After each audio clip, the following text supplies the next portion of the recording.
Hoje é segunda-feira, 27 de abril de 2020. Mais uma semana se inicia neste país da montanha-russa, onde todos os dias temos emoções muito fortes.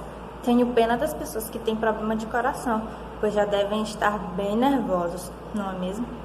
Na última quinta-feira tivemos uma decepção e uma surpresa muito grande que desencadeou uma série de opiniões e uma divisão no nosso país mais uma vez. Para começar, vamos relembrar um pouco sobre quem é o ex-ministro da Justiça, o senhor Sérgio Moro. Bom, Sérgio Moro ficou conhecido por participar da Operação Lava Jato, por julgar e prender alguns componentes do PT e virou um herói nacional justamente por ter prendido o ex-presidente Lula por corrupção. Nosso presidente Jair Bolsonaro o convidou para ser ministro da Justiça, não por amizade, mas sim por ele ser um ícone no combate à corrupção em nosso Brasil. Enfim, ele, depois de muita relutância, ele aceitou e entrou para o corpo de ministérios.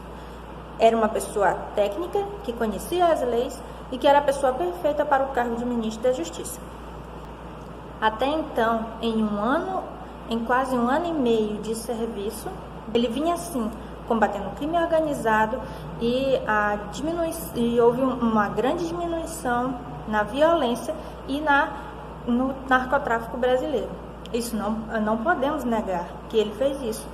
Porém, as investigações contra a corrupção, que sempre foi uma das bandeiras levantadas pelo presidente, estavam um pouco dormindo, não é mesmo? E essa não era a proposta dele. Então, na quinta-feira, às 11 horas da manhã, o ex-ministro resolveu dar uma coletiva de imprensa para anunciar sua saída do ministério. E, em seu discurso, acusou o presidente de muitas coisas que deixou toda a população de cabelo em pé e causou um reboliço muito grande, tanto na internet quanto na população.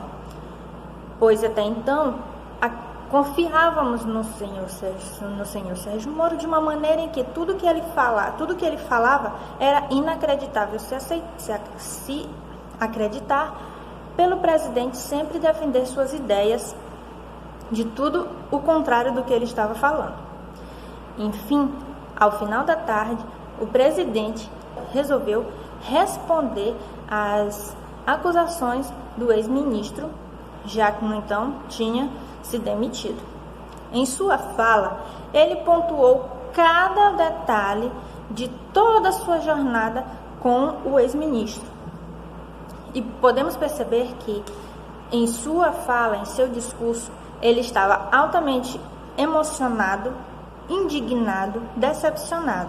E a partir do momento em que cada palavra saía da boca dele, a população brasileira, que defende as mesmas pautas que ele, começaram a sentir o que ele estava sentindo, igual quando ele levou a facada na época da eleição, certo? Eu acredito que essa traição do Sérgio Moro foi tão ou pior dolorosa quanto a facada do Adélio.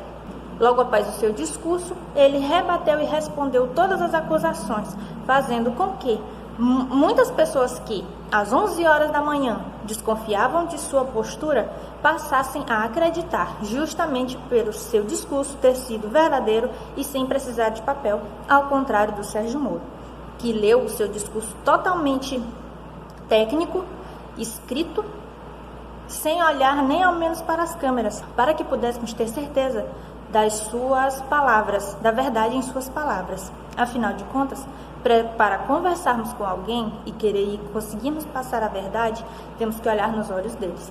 Então, como se já isso tudo não fosse suficiente para manter a população e a internet e a imprensa, a mídia, ocupada com toda essa confusão, o coronavírus foi esquecido, não é mesmo? Quantas pessoas morreram de quinta para sexta? Quantas pessoas foram infectadas? Enfim, só prova que a narrativa de que precisamos de quarentena e que o isolamento social é a melhor maneira de salvar vidas, cai por terra justamente por essa situação. Mas isso é assunto para outro vídeo. Vamos voltar à pauta. Enfim, à noite, sendo a cereja do bolo, o senhor ex-ministro Sérgio Moro entrega prints para nada mais, nada menos do que a Globo. Sim, a Globo, aquela que sempre está lá degrinindo a imagem do presidente e procurando de todas as maneiras falar mal dele e não pontuando suas vitórias perante ao governo brasileiro. Ele não só expôs a privacidade dele, do presidente, mas também da deputada Carla Zambelli. A minha pergunta sobre isso, uma das minhas perguntas sobre toda essa situação é de que, por que colocar um print da Carla Zambelli em um assunto que não desrespeitava ela? Quando no assunto que foi exposto no Jornal Nacional, podemos ver que os prints que o Moro, que o senhor ex-ministro apresentou, são nada mais, nada menos como provas iguaizinhas à do The Intercept, que lembramos muito bem que ano passado hackeou os celulares e fez aquele grande show midiático. Os prints, fica muito claro que, sim, o presidente estava insatisfeito com o diretor da PF e com motivos, certo? A notícia que é apresentada no print é de que estavam havendo perseguições com alguns deputados bolsonaristas. Sim, soubemos disso também e ficamos muito indignados, pois o inquérito que estava sendo movido contra esses bolsonaristas era inconstitucional e era dever do ministro da Justiça, juntamente com a Polícia Federal, investigar algo que era inconstitucional. No entanto, o ministro não entendeu assim e só foi se incomodando. Já estamos quase no meio do ano de 2020 e até hoje não sabemos quem mandou a Adélio tentar tirar a vida do até então, em 2018, candidato à presidência e hoje presidente do Brasil. Nós, como nação brasileira, temos o direito de saber quem estava envolvido nisso, assim como também precisamos saber quem está envolvido na morte de Marielle, certo? Vimos que, com todo esse tempo, não tivemos avanço nenhum. E o que ocorreu foi que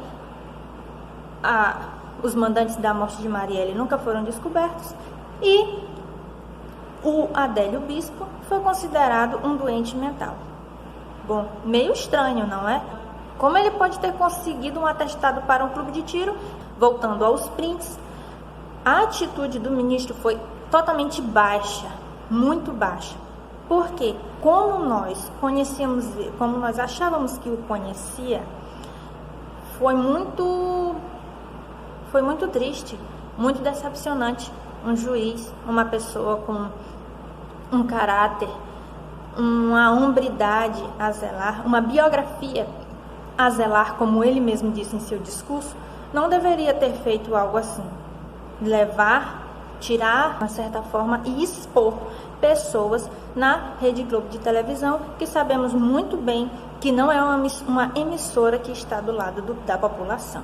Isso fez com que muitas pessoas que tinham admiração e apreço pela sua pessoa ficassem decepcionadas e caiu no conceito de muitas delas.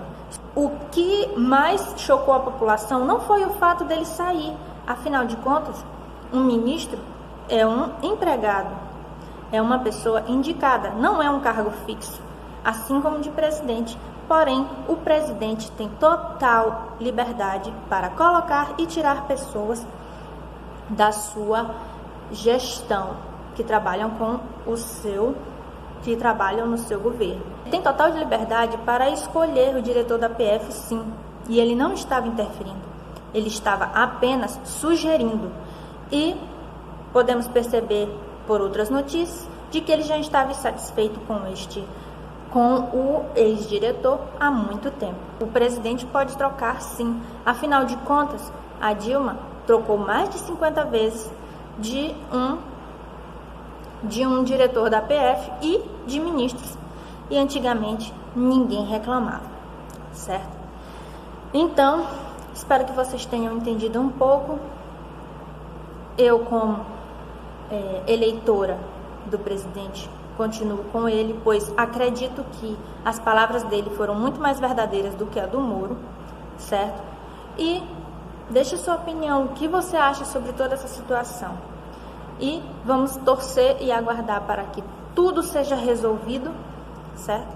Neste momento, que todas as lacunas sejam fechadas e que finalmente possamos entender esse jogo de político em que estamos envolvidos e agora, só agora, estamos conseguindo se erguer e lutar pelo que queremos.